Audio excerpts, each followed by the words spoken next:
A Mulher de Preto de Machado de Assis. A primeira vez que o Dr. Estevão Soares falou ao deputado Menezes no Teatro Lírico no tempo da memorável luta entre lagruístas e chartonistas. Um amigo comum os apresentou ao outro. No fim da noite separaram-se oferecendo cada um deles os seus serviços e trocando os respectivos cartões de visita. Só 2 meses depois encontrarão-se outra vez. Estevão Soares teve de ir à casa de um ministro de Estado para saber de os papéis relativos a um parente da província, e aí encontrou o deputado Menezes, que acabava de ter uma conferência política. Houve sincero prazer em ambos encontrando-se pela segunda vez, e Menezes arrancou de Estevão a promessa de que iria à casa dele daqui a poucos dias.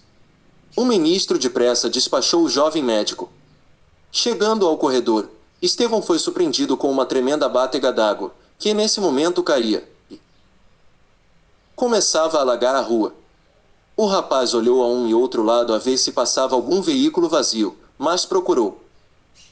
Inutilmente, todos que passavam iam ocupados. Apenas à porta estava um coupé vazio à espera de alguém, que o rapaz supôs ser o deputado. Daí a alguns minutos desce com efeito o representante da nação, e admirou-se de ver o médico ainda à porta. Que quer? Disse Estevão. A chuva impediu-me de sair, aqui fiquei a ver se passa um tílburi. É natural que não passe, e nesse caso ofereço-lhe um lugar no meu coupé. Venha. Perdão, mas é um incômodo. Ora, incômodo? É um prazer. Vou deixá-lo em casa. Onde mora? Rua da Misericórdia, número 1. Bem, suba. Estevão hesitou um pouco, mas não podia deixar de subir sem ofender o digno homem que de tão boa vontade lhe fazia um obséquio. Subiram. Mas em vez de mandar o cocheiro para a Rua da Misericórdia, o deputado gritou: João, para casa. E entrou. Estevão olhou para ele admirado. Já sei, disse-lhe Menezes, admira-se de ver que faltei à minha palavra, mas eu desejo apenas que fique conhecendo-a. Minha casa a fim de lá voltar quanto antes. O coupé rolava já pela rua fora debaixo de uma chuva torrencial. Menezes foi o primeiro que rompeu o silêncio por alguns minutos, dizendo ao jovem amigo: espero que o romance da nossa amizade não termine no primeiro capítulo. Estevão, que já reparava nas maneiras solícitas do deputado, ficou inteiramente pasmado quando lhe ouviu falar no romance da amizade. A razão era simples. O amigo que os havia apresentado no Teatro Lírico disse no dia seguinte: Menezes é um misantropo, e um cético, não crê em nada, nem estima ninguém. Na política como na sociedade faz um papel puramente negativo. Esta era a impressão com que Estevão, apesar da simpatia que o arrastava, falou a segunda vez a Menezes, e admirava-se de tudo, das maneiras, das palavras, e do tom de afeto que elas pareciam revelar. A linguagem do deputado o jovem médico respondeu com igual franqueza. Por que acabaremos no primeiro capítulo? Perguntou ele. Um amigo não é coisa que se despreze, acolhe-se como um presente dos deuses. Dos deuses, disse Menezes rindo. Já vejo que é pagão. Alguma coisa, é verdade, mas no bom sentido, respondeu Estevão rindo. Também. Minha vida assemelhasse um pouco à de Ulisses. Tem ao menos uma Ítaca, sua pátria, e uma Penélope, sua esposa. Nem uma nem outra. Então entendemos-nos. Dizendo isto, o deputado voltou a cara para o outro lado, vendo a chuva que caía na vidraça da portinhola. Decorreram 2 ou 3 minutos, durante os quais Estevão teve tempo de contemplar a seu gosto o companheiro de viagem. Menezes voltou-se e entrou em novo assunto. Quando o coupé entrou na Rua do Lavradio, Menezes disse ao médico: moro nesta rua, estamos perto de casa. Promete-me que há de vir ver-me algumas vezes. Amanhã mesmo. Bem. Como vai a sua clínica? Apenas começo, disse Estevão, trabalho pouco, mas espero fazer alguma coisa. O seu companheiro, na noite em que me apresentou, disse-me que o senhor é moço de muito merecimento. Tenho vontade de fazer alguma coisa. Daí a 10 minutos parava o coupé à porta de uma casa da Rua do Lavradio. Apearam-se os dois. Subiram. Menezes mostrou a Estevão o seu gabinete de trabalho, onde haviam 2 longas estantes de livros. É a minha família, disse o deputado mostrando os livros. história, filosofia, poesia e alguns livros de política. Aqui estudo e trabalho. Quando cá vier é aqui que o hei de receber. Estevão prometeu voltar no dia seguinte, e desceu para entrar no coupé que esperava por ele, e que o levou à Rua da Misericórdia. Entrando em casa, Estevão dizia consigo: onde está a misantropia daquele homem? As maneiras de misantropo são mais rudes do que as dele, salvo se ele, mais feliz do que Diógenes, achou em mim um homem que procurava. Estevão era o tipo de rapaz sério. Tinha talento, ambição e vontade de saber, três armas poderosas nas mãos de um homem que tinha consciência de si. Desde os 16 anos a sua vida foi um estudo constante, aturado e profundo. Destinado ao curso médico, Estevão entrou na academia um pouco forçado, não queria desobedecer ao pai. A sua vocação era toda para as matemáticas. O que importa? Disse ele ao Saavedra. Resolução paterna: estudarei a medicina e a matemática. Com efeito, teve tempo para uma e outra coisa, teve tempo ainda para estudar a literatura, e as principais obras da antiguidade e contemporâneas eram-lhe tão familiares como os tratados de operações e de higiene. Para estudar tanto, foi preciso sacrificar uma parte da saúde. Estevão aos 24 anos adquiriu uma magreza, que não era a dos 16, tinha a tez pálida e a cabeça pendia-lhe um pouco para a frente pelo longo hábito da leitura. Mas esses vestígios de uma longa aplicação intelectual não lhe alteraram a regularidade e a harmonia das feições, nem os olhos perderam nos livros o brilho e a expressão. Era além disso naturalmente elegante, não digo enfeitado, que é coisa diferente, era elegante nas maneiras, na atitude, no sorriso, no trajo, tudo mesclado de uma certa severidade que era o cunho do seu caráter. Podia-se notar-lhe muitas infrações ao código da moda, ninguém poderia dizer que ele faltasse. Nunca as boas regras do gentleman. Perderá os pais aos 20 anos, mas ficará-lhe bastante juízo para continuar sozinho a viagem do mundo. O estudo serviu-lhe de refúgio e bordão. Não sabia nada do que era o amor. Ocupava-se tanto com a cabeça que esquecera-se de que tinha um coração dentro do peito.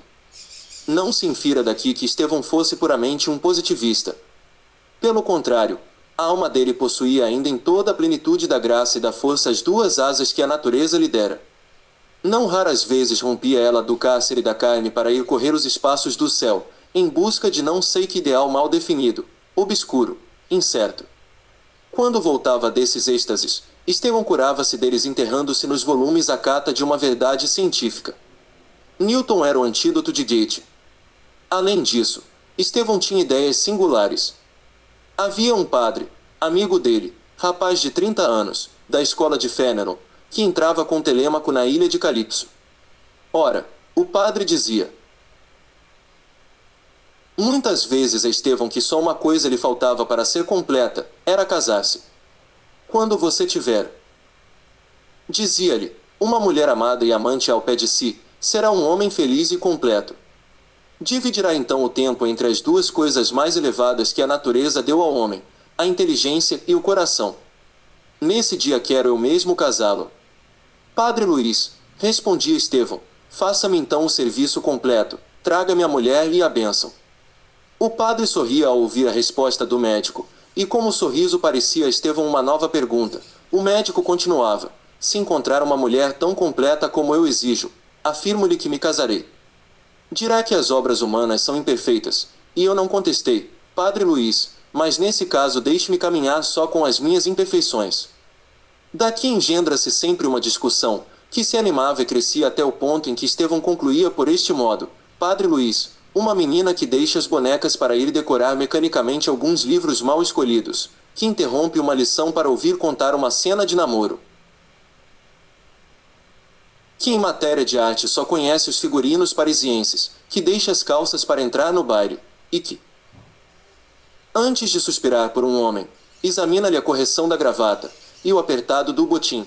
Padre Luís, esta menina pode vir a ser um esplêndido ornamento de salão e até uma fecunda mãe de família, mas nunca será uma mulher. Esta sentença de Estevão tinha o defeito de certas regras absolutas. Por isso, o padre dizia-lhe sempre, tem você razão, mas eu não lhe digo que queise com a regra, procure a exceção que há de encontrar e leve-a ao altar, onde eu estarei para os unir. Tais eram os sentimentos de Estevão em relação ao amor e à mulher. A natureza dera-lhe em parte esses sentimentos, mas em parte adquiriu-os nos livros. Exigia a perfeição intelectual e moral de uma Heloísa, e partia da exceção para estabelecer uma regra. Era intolerante aos erros veniais. Não os reconhecia como tais. Não há erro venial, dizia ele, em matéria de costumes e de amor. Contribuíram para esta rigidez de ânimo o espetáculo da própria família de Estevão.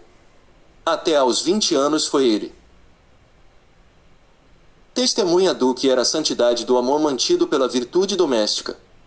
Sua mãe, que morreu com 38 anos, amou o marido até os últimos dias, e poucos meses lhe sobreviveu. Estevão soube que fora ardente e entusiástico o amor de seus pais, na estação do noivado, durante a manhã conjugal, conheceu assim por tradição, mas na tarde conjugal a que ele assistiu viu o amor calmo, solícito e confiante, cheio de dedicação e respeito, praticado como um culto, sem recriminações nem pesares, e tão profundo como no primeiro dia. Os pais de Estevão morreram amados e felizes na tranquila serenidade do dever. No ânimo de Estevão, o amor que funda a família devia ser aquilo ou não seria nada. Era justiça, mas a intolerância de Estevão começava na convicção que ele tinha de que com a dele morrera a última família, e fora com ela a derradeira tradição do amor. Que era preciso para derrubar todo este sistema, ainda que momentâneo. Uma coisa pequeníssima, um sorriso e 2 olhos. Mas como esses 2 olhos não apareciam, Estevão entregava-se na maior parte do tempo aos seus estudos científicos, empregando as horas vagas em algumas distrações que o não prendiam por muito tempo. Morava só, tinha um escravo, da mesma idade que ele, que era cria da casa do pai, mais irmão do que escravo, na dedicação e no afeto. Recebia alguns amigos, a quem visitava de quando em quando, entre os quais incluímos o jovem padre Luís, a quem Estevão chamava Platão de Sotaina.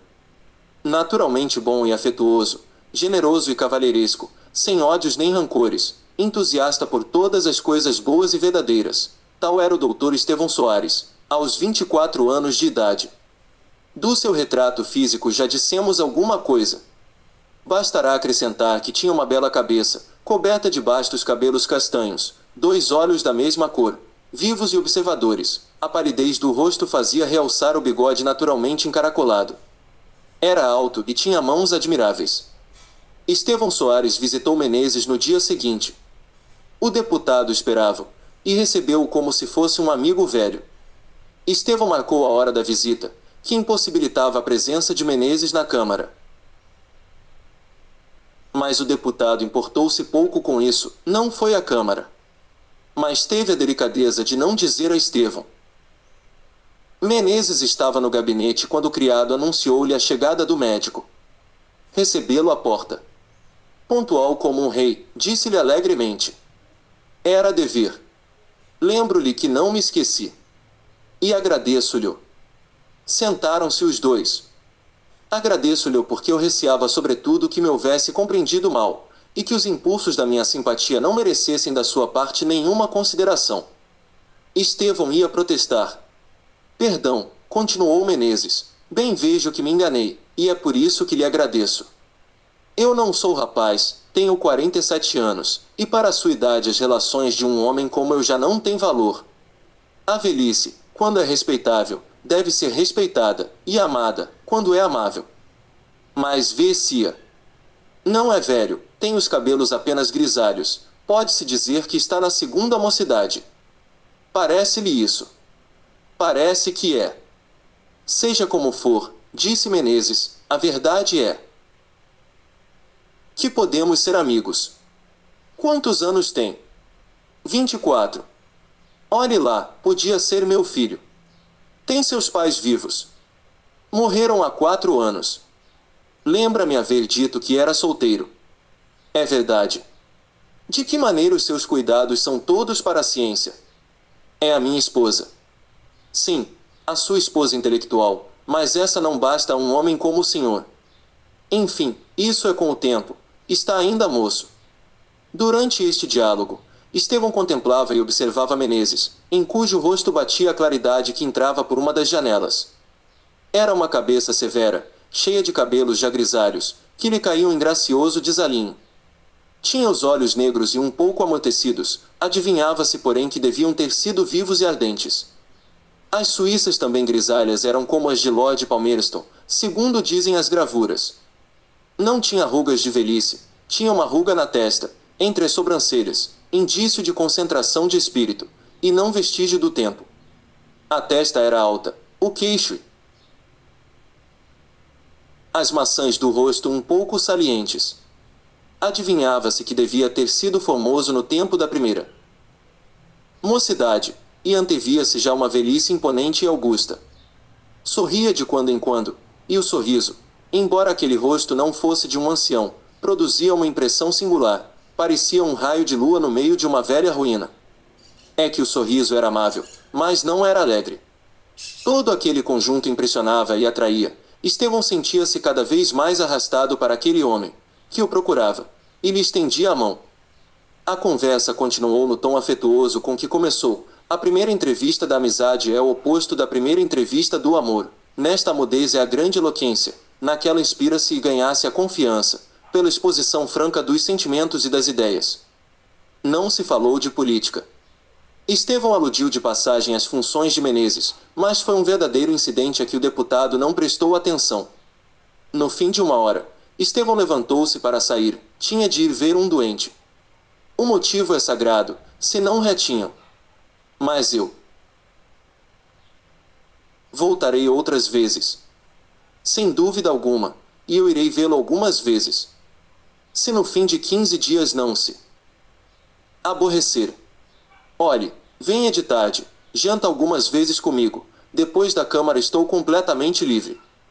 Estevão saiu prometendo tudo. Voltou lá, com efeito, e jantou 2 vezes com o deputado, que também visitou Estevão em casa. Foram ao teatro juntos, relacionaram-se intimamente com as famílias conhecidas. No fim de um mês eram 2 amigos velhos. Tinham observado reciprocamente o caráter e os sentimentos. Menezes gostava de ver a seriedade do médico e o seu bom senso, estimava-o com as suas intolerâncias, aplaudindo-lhe a generosa ambição que o dominava. Pela sua parte, o médico via em Menezes um homem que sabia ligar a austeridade dos anos à amabilidade de cavalheiro, modesto nas suas maneiras, instruído, sentimental. Da misantropia anunciada não encontrou vestígios. É verdade que em algumas ocasiões Menezes parecia mais disposto a ouvir do que a falar, e então o olhar tornava-se-lhe sombrio e parado, como se em vez de ver os objetos exteriores, estivesse contemplando a sua própria consciência. Mas eram rápidos esses momentos, e Menezes voltava logo aos seus modos habituais. Não é um misantropo, pensava então Estevão, mas este homem tem um drama dentro de si. A observação de Estevão adquiriu certo caráter de verossimilhança quando numa noite em que se achavam no teatro lírico, Estevão chamou a atenção de Menezes para uma mulher vestida de preto que se achava em um camarote da primeira ordem. Não conheço aquela mulher, disse Estevão. Sabe quem é? Menezes olhou para o camarote indicado, contemplou a mulher por alguns instantes e respondeu, não conheço. A conversa ficou aí, mas o médico reparou que a mulher 2 vezes olhou para Menezes, e este 2 vezes para ela, encontrando-se os olhos de ambos. No fim do espetáculo, os 2 amigos dirigiram-se pelo corredor do lado em que estava a mulher de preto. Estevão teve apenas uma curiosidade, a curiosidade do artista, quis vê-la de perto. Mas a porta do camarote estava fechada. Teria saído ou não? Era impossível conhecê-lo. Menezes passou sem olhar. Ao chegarem ao patamar da escada que dá para o lado da Rua dos Ciganos, pararam os 2 porque havia grande afluência de gente. Daí a pouco ouviu-se passo apressado, Menezes voltou o rosto, e dando o braço a Estevão desceu imediatamente, apesar da dificuldade. Estevão compreendeu, mas nada viu. Pela sua parte, Menezes não deu sinal algum. Apenas se desembaraçaram da multidão, o deputado encetou uma alegre conversa com o médico. Que efeito lhe faz? Perguntou ele, quando passa no meio de tantas damas elegantes, aquela confusão de sedas e de perfumes. Estevão respondeu distradamente, e Menezes continuou a conversa no mesmo estilo. Daí a 5 minutos a aventura do teatro tinha se lhe varrido da memória. Um dia, Estevão Soares foi convidado para um baile em casa de um velho amigo de seu pai. A sociedade era leve e numerosa. Estevão, embora vivesse muito arredado, achou ali grande número de conhecidas. Não dançou, viu, conversou, riu um pouco e saiu. Mas ao entrar levava o coração livre, ao sair trouxe nele uma flecha, para falar a linguagem dos poetas da Arcádia, era a flecha do amor. Do amor. A falar a verdade, não se pode dar este nome ao sentimento experimentado por Estevão, não era ainda o amor, mas bem pode ser que viesse a sê-lo. Por enquanto era um sentimento de fascinação doce e branda, uma mulher que lá estava produzira nele a impressão que as fadas produziam nos príncipes errantes ou nas princesas perseguidas, segundo nos rezam os contos das velhas. A mulher em questão não era uma virgem, era uma viúva de 34 anos, bela como o dia, graciosa e terna. Estevão via-a pela primeira vez, pelo menos não se lembrava daquelas feições. Conversou com ela durante meia hora, e tão encantado ficou com as maneiras, a voz, a beleza de Madalena, que ao chegarem casa não pôde dormir. Como verdadeiro médico que era, sentia em si os sintomas dessa hipertrofia do coração que se chama amor e procurou combater a enfermidade nascente. Leu algumas páginas de matemática, isto é, percorreu-as com os olhos, porque apenas começava a ler o espírito aliava do livro onde apenas ficavam os olhos, o espírito ia ter com a viúva. O cansaço foi mais feliz que Euclides, sobre a madrugada Estevão Soares adormeceu. Mas sonhou com a viúva. Sonhou que a apertava em seus braços, que a cobria de beijos, que era seu esposo perante a igreja e perante a sociedade. Quando acordou e lembrou-se do sonho, Estevão sorriu. Casar-me, disse ele. Era o que me faltava. Como poderia eu ser feliz com o espírito receoso e ambicioso que a natureza me deu?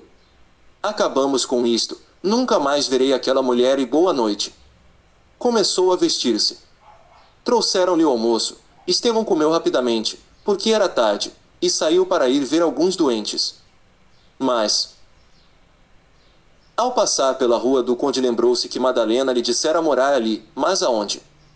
A viúva disse-lhe o número. O médico, porém, estava tão embebido em ouvi-la falar que não o decorou.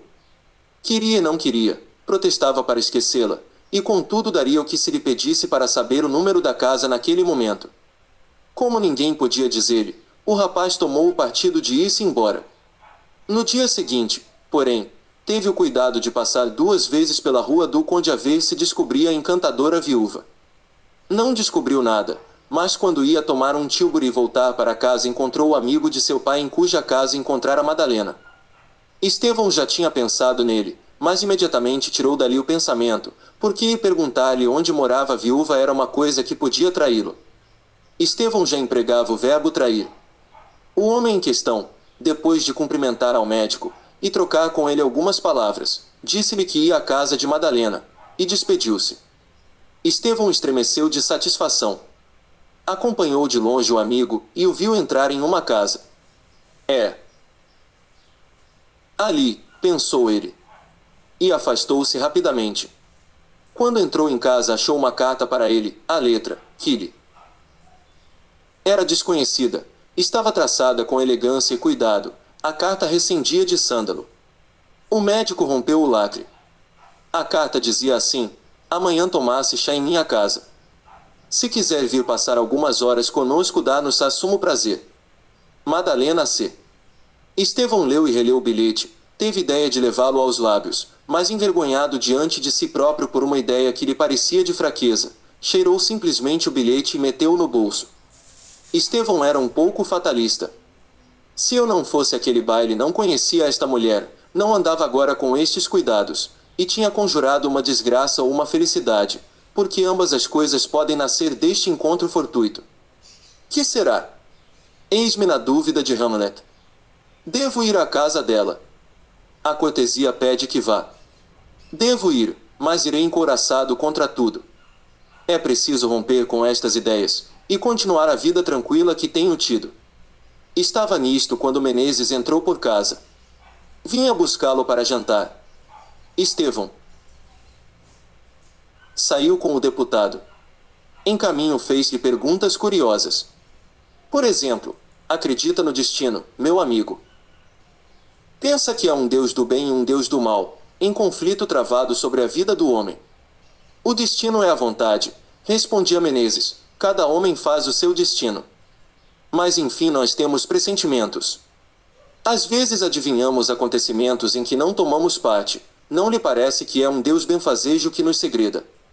Fala como um pagão. Eu não creio em nada disso.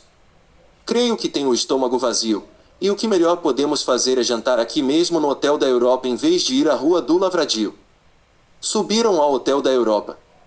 Ali havia vários deputados que conversavam sobre política, e os quais se reuniram com Menezes. Estevão ouvia e respondia, sem esquecer nunca a viúva, a carta e o sândalo. Assim, pois, davam-se contrastes singulares entre a conversa geral e o pensamento de Estevão. Dizia, por exemplo, um deputado: o governo é reator, as províncias não podem mais suportá-lo. Os princípios estão todos preteridos, na minha província foram demitidos alguns subdelegados pela circunstância única de serem meus parentes. Meu cunhado, que era diretor das rendas, foi posto fora do lugar, e este deu-se a um peralta contraparente dos Valadares.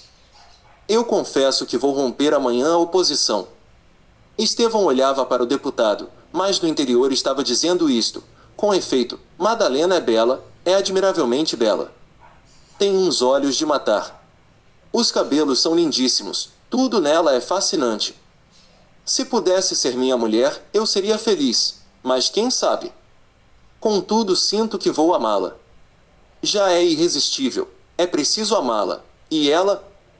O que quer dizer aquele convite? Amar-me-á. Estevão embeber-se tanto nesta contemplação ideal, que, acontecendo perguntar-lhe um deputado se não achava a situação negra e carrancuda, Estevão, entregue ao seu pensamento, respondeu: é lindíssima. Ah!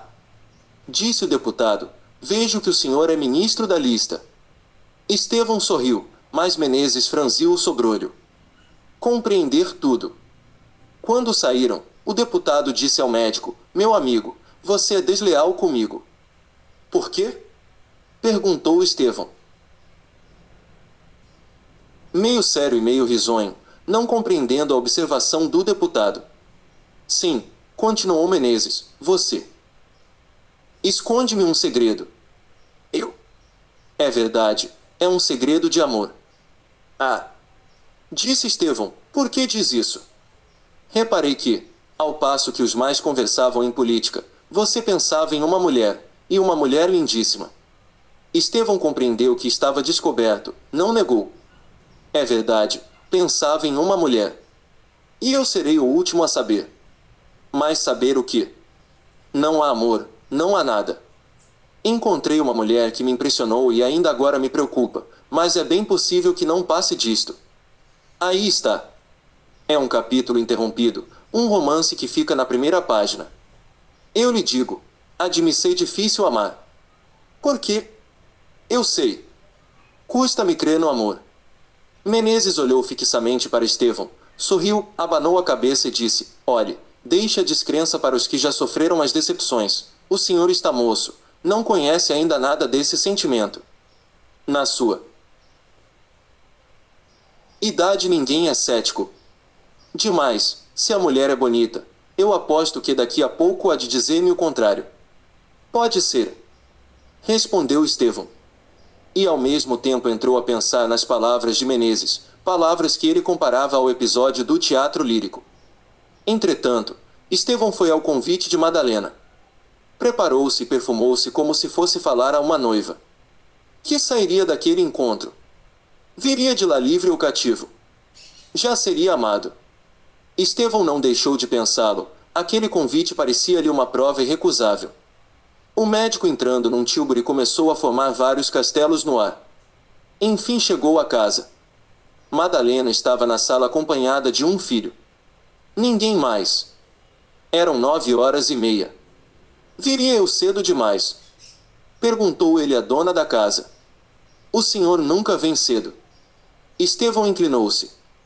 Madalena continuou: se me acha só, é porque, tendo enfermado um pouco, mandei esvair as poucas pessoas que eu havia convidado.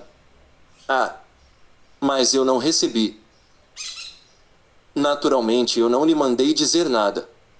Era a primeira vez que o convidava, não queria por modo algum arredar de casa um homem tão distinto. Estas palavras de Madalena não valem coisa alguma, nem mesmo como desculpa, porque a desculpa é fraquíssima. Estevão compreendeu logo que havia algum motivo oculto. Seria o amor. Estevão pensou que era, e doeu-se, porque, apesar de tudo, sonhara uma paixão mais reservada e menos precipitada. Não queria, embora lhe agradasse, ser objeto daquela preferência, e mais que tudo achava-se embaraçadíssimo diante de uma mulher a quem começava a amar, e que talvez o amasse. Que lhe diria? Era a primeira vez que o médico achava-se em tais apuros.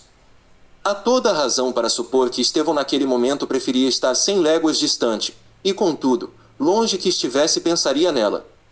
Madalena era excessivamente bela, embora mostrasse no rosto sinais de longo sofrimento. Era alta, cheia, tinha um belíssimo colo, magníficos braços, olhos castanhos e grandes, boca feita para ninho de amores. Naquele momento trajava um vestido preto. A cor preta ia-lhe muito bem.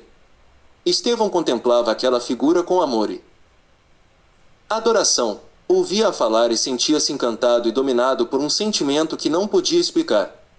Era um misto de amor e de receio. Madalena mostrou-se delicada e solícita. Falou no merecimento do rapaz e na sua nascente reputação, e instou com ele para que fosse algumas vezes visitá-la. Às 10h30 serviu-se o chá na sala. Estevão conservou-se lá até às 11h. Chegando à rua, o médico estava completamente namorado. Madalena tinha-o atado no seu carro, e o pobre rapaz nem vontade tinha de quebrar o jugo. Caminhando para casa ia ele formando projetos, via-se casado com ela, amado e amante, causando inveja a todos, e mais que tudo feliz no seu interior. Quando chegou a casa, lembrou-se de escrever uma carta que mandaria no dia seguinte a Menezes. Escreveu 5 e rasgou-as todas. Afinal redigiu um simples bilhete nestes termos: meu amigo, você tem razão, na minha idade cresce, eu creio e amo. Nunca o pensei, mas é verdade. Amo. Quer saber a quem? Hei de apresentá-lo em casa dela. Há de achá-la bonita. Se o é. A carta dizia muitas coisas mais, era tudo, porém, uma glosa do mesmo mote. Estevão voltou à casa de Madalena, e as suas visitas começaram a ser regulares e assíduas. A viúva usava para com ele de tanta solicitude que não era possível duvidar do sentimento que a dirigia. Pelo menos Estevão assim o pensava. Achava-se quase sempre só, e deliciava-se em ouvi-la. A intimidade começou a estabelecer-se. Logo na segunda visita, Estevão falou-lhe em Menezes pedindo licença para apresentá-lo. A viúva disse que teria muito prazer em receber amigos de Estevão, mas pedia-lhe que adiasse a apresentação. Todos os pedidos e todas as razões de Madalena eram dignas para o médico, não disse mais nada. Como era natural, ao passo que as visitas à viúva eram mais assíduas, as visitas ao amigo eram mais raras. Menezes não se queixou, compreendeu, e disse-o ao rapaz. Não se desculpe, acrescentou o deputado, é natural. A amizade deve ceder o passo ao amor. O que eu quero é que seja feliz. Um dia, Estevão pediu ao amigo que lhe contasse o motivo que o tinha feito descrer do amor, e se algum grande infortúnio lhe havia acontecido. Nada me aconteceu, disse Menezes. Mas ao mesmo tempo, compreendendo que o médico merecia-lhe toda a confiança, e podia não acreditá-lo absolutamente, disse, por que negá-lo?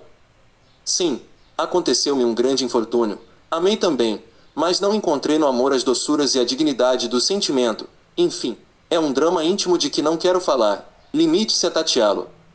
Quando quiser que eu lhe apresente o meu amigo Menezes. Dizia Estevão uma noite à viúva Madalena. Ah, é verdade, um dia destes. Vejo que o senhor é amigo dele. Somos amigos íntimos. Verdadeiros.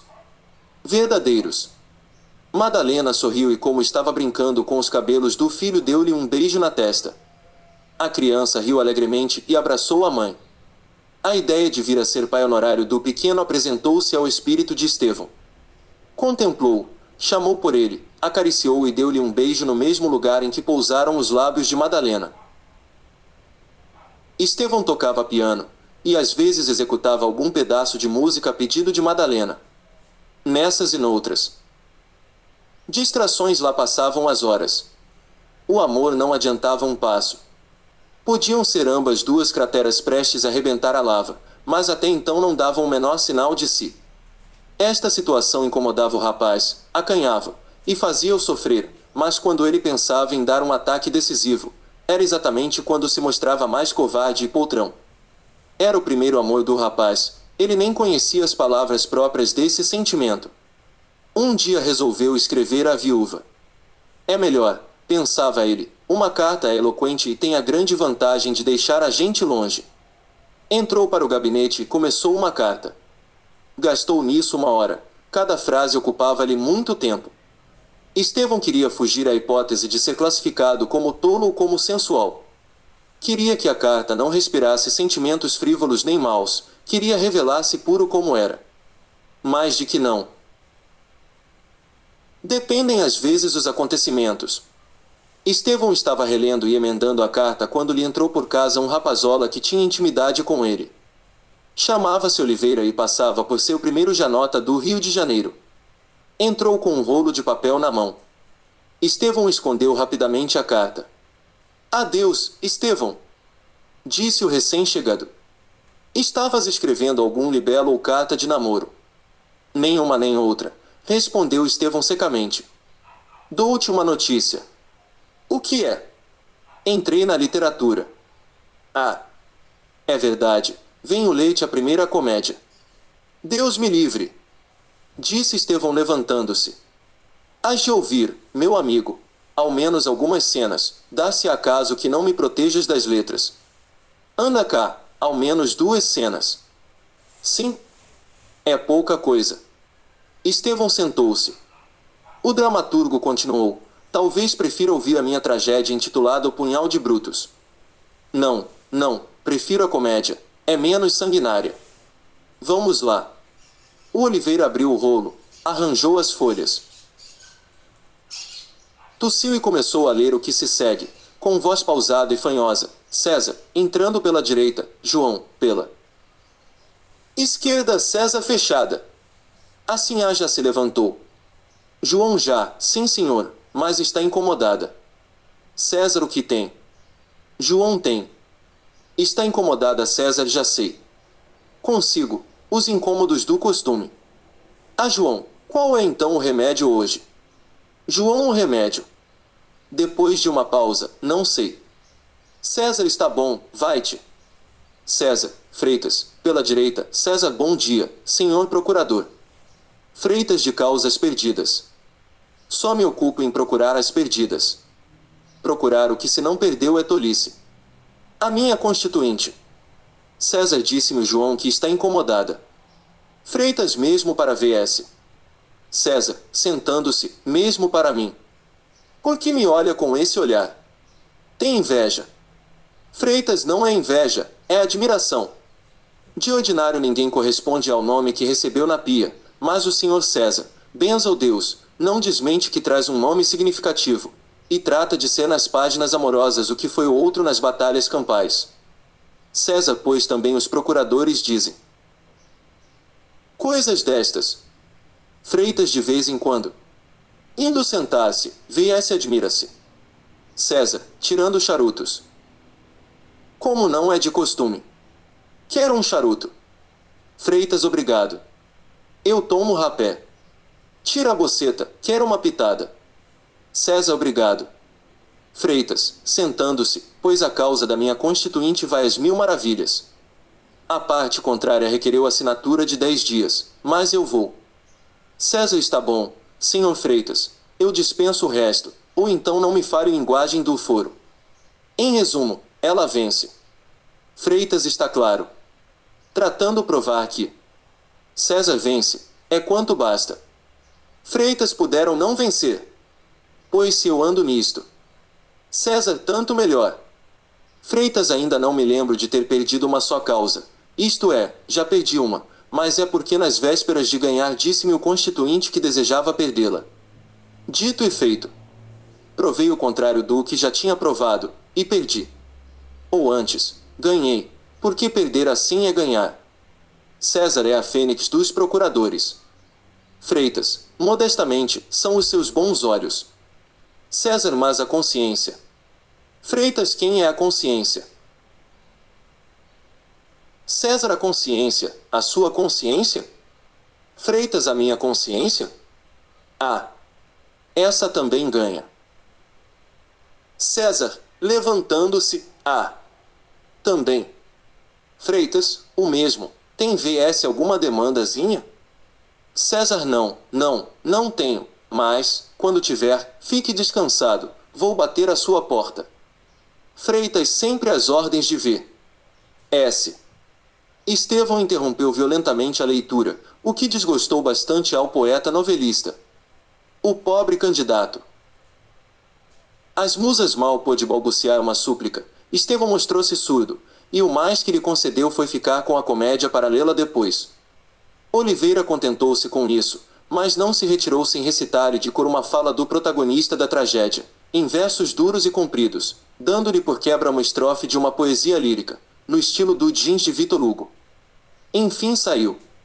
Entretanto havia passado o tempo. Estevão releu a carta e quis ainda mandá-la, mas a interrupção do poeta fora proveitosa. Relendo a carta, Estevão achou-a fria e nula. A linguagem era ardente, mas não correspondia ao fogo do coração. É inútil, disse ele rasgando a carta em 1000 pedaços. A língua humana há de ser sempre impotente para exprimir certos afetos da alma. Tudo aquilo era frio e indiferente no que eu sentia. Estou condenado a não dizer nada ou a dizer mal. Ao pé dela não tenho forças, sinto-me fraco.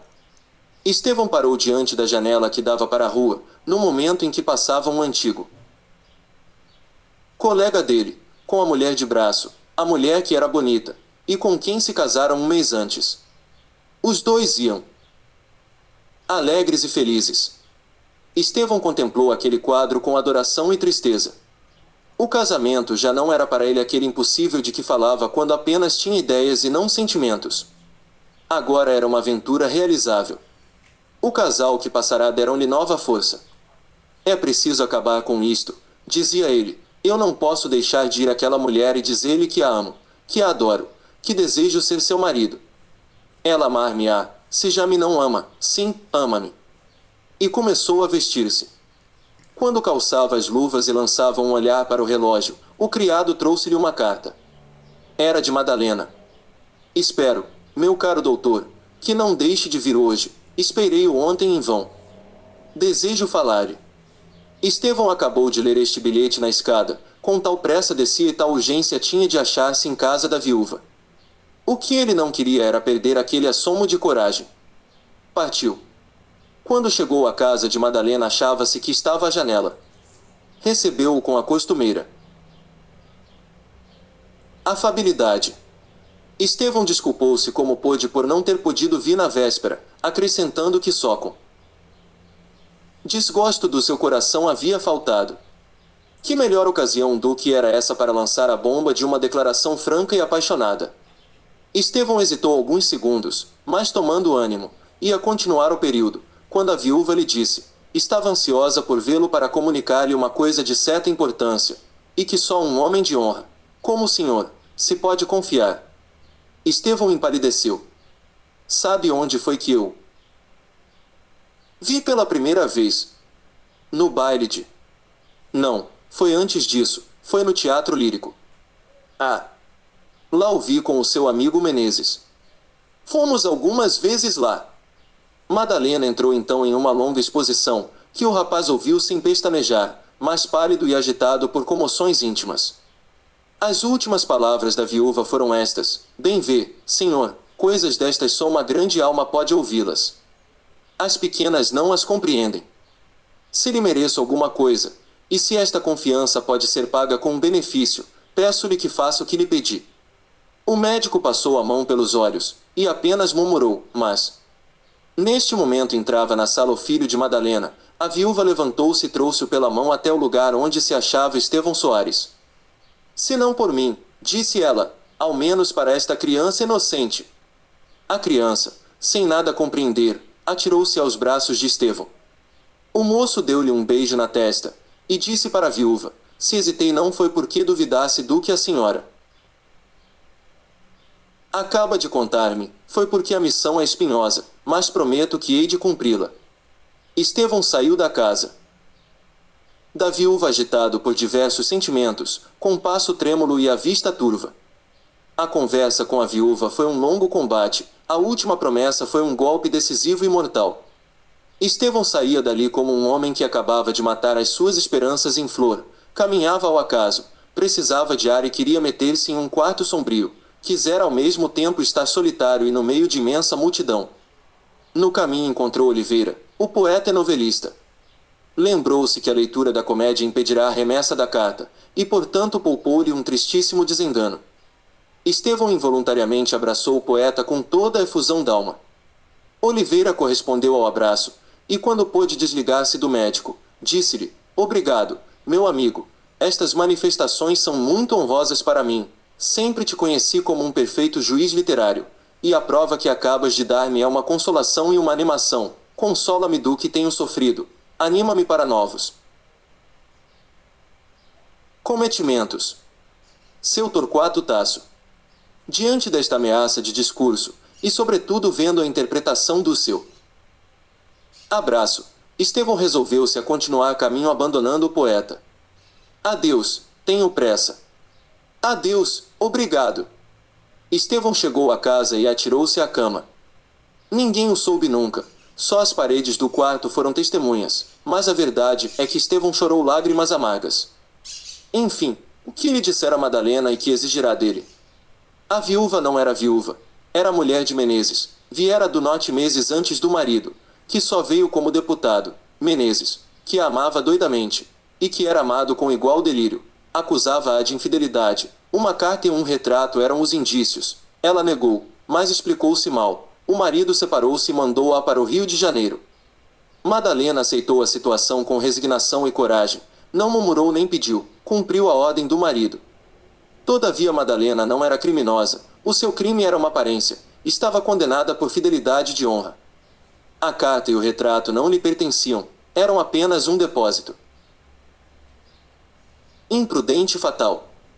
Madalena podia dizer tudo, mas era trair uma promessa, não quis, preferiu que a tempestade doméstica caísse unicamente sobre ela.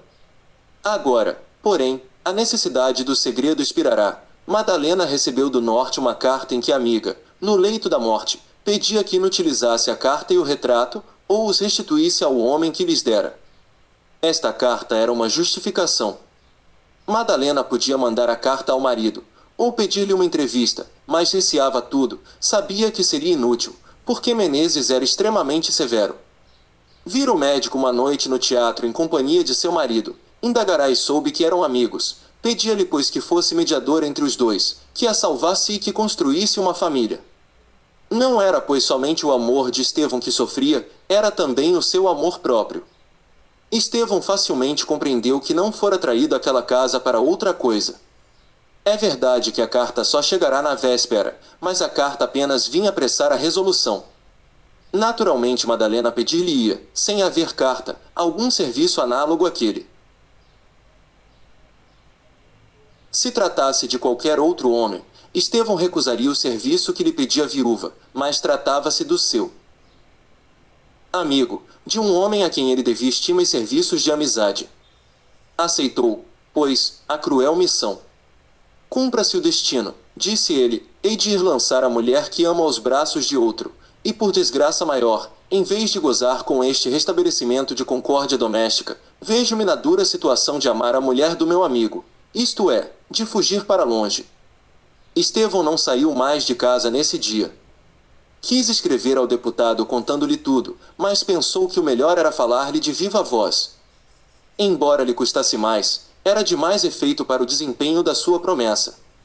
Adiou, porém, para o dia seguinte, ou antes para o mesmo dia, porque a noite não lhe interrompeu o tempo, visto que Estevão não dormiu um minuto sequer. Levantou-se da cama o pobre namorado sem ter conseguido dormir. Vinha nascendo o sol. Quis ler os jornais e pedi-os. Já os ia pondo de lado, por haver acabado de ler, quando repentinamente viu o seu nome impresso no jornal do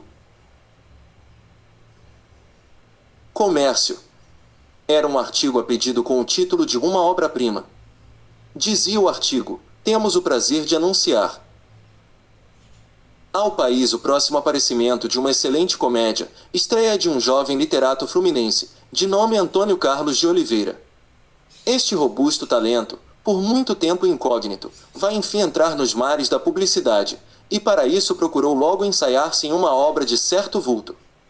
Consta-nos que o autor, solicitado por seus numerosos amigos, leu há dias a comédia em casa do Sr. Dr. Estevão Soares, diante de um luzido auditório, que aplaudiu muito e profetizou no Sr. Oliveira um futuro Shakespeare.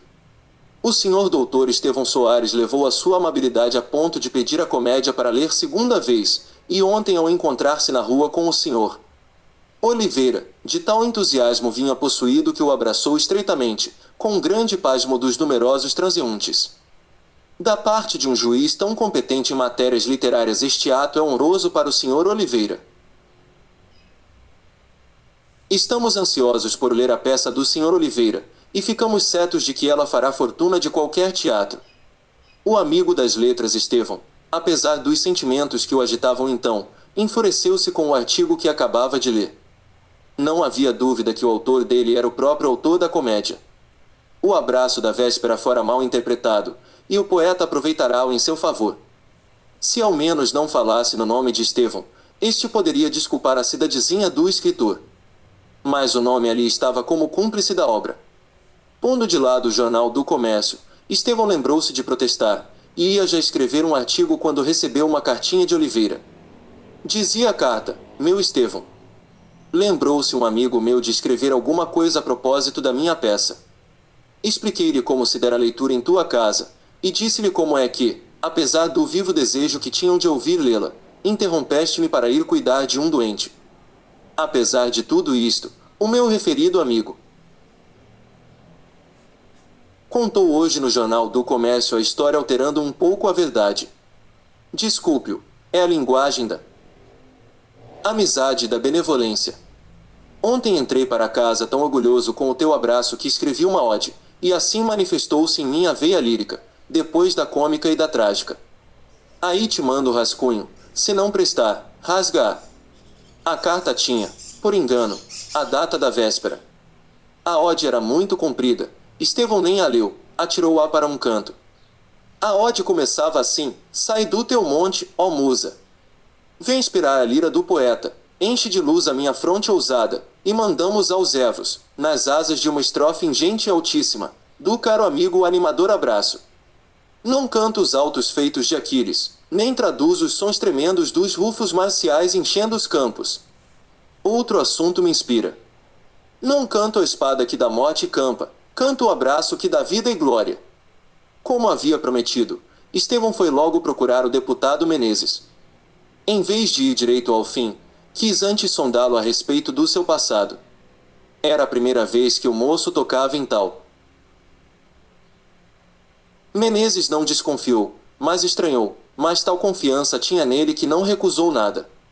Sempre imaginei, disse Estevão, que há na sua vida um drama. É talvez um engano meu, mas a verdade é que ainda não perdi a ideia. Ah, com efeito, um drama, mas um drama prateado. Não sorria, é assim. Que supõe então? Não suponho nada.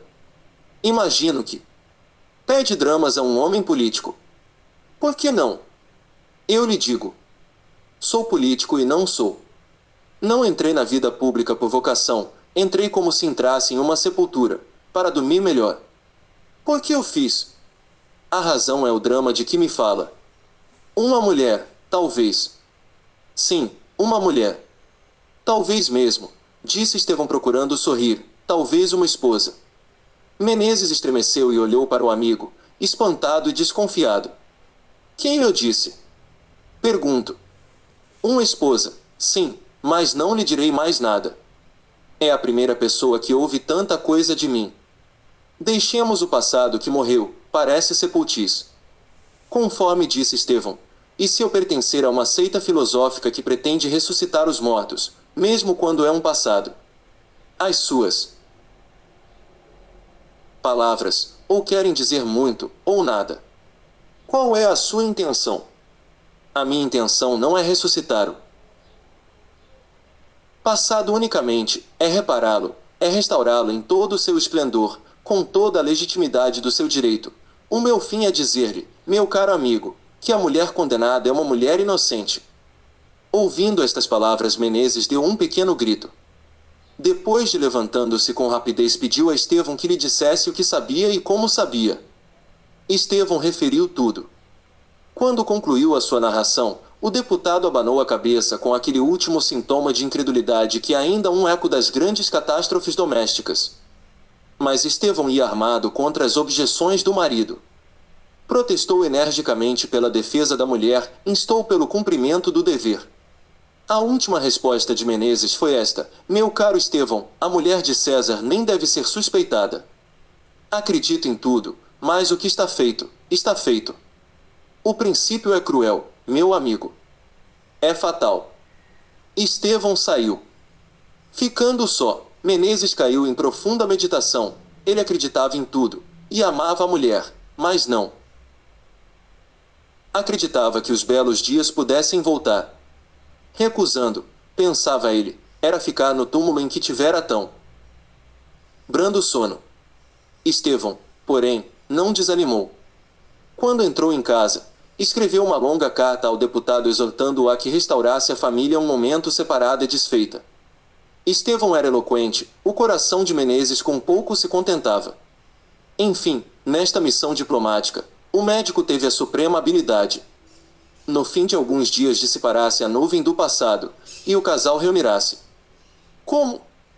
Madalena soube das disposições de Menezes e recebeu o anúncio de uma visita de seu marido. Quando o deputado preparava-se para sair, vieram dizer-lhe que uma senhora o procurava. A senhora era Madalena.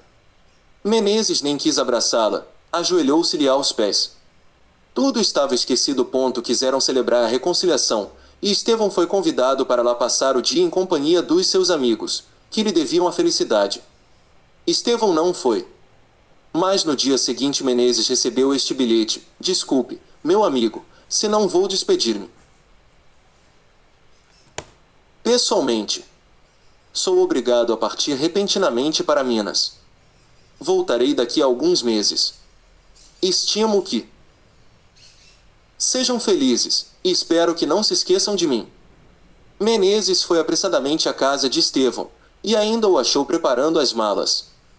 Achou singular a viagem, e mais singular o bilhete, mas o médico não revelou por modo nenhum o verdadeiro motivo da sua partida. Quando Menezes voltou, comunicou à mulher as suas impressões, e perguntou se ela compreendia aquilo. Não, respondeu Madalena. Mas tinha compreendido enfim. Nobre alma, disse ela consigo. Nada disse ao marido, nisso mostrava-se esposa solícita pela tranquilidade conjugal, mas mostrava-se sobretudo mulher. Menezes não foi à Câmara durante muitos dias, e no primeiro pacote seguiu para o norte. A ausência transtornou algumas votações, e a sua partida logrou muitos cálculos. Mas o homem tem o direito de procurar a sua felicidade, e a felicidade de Menezes era independente da política.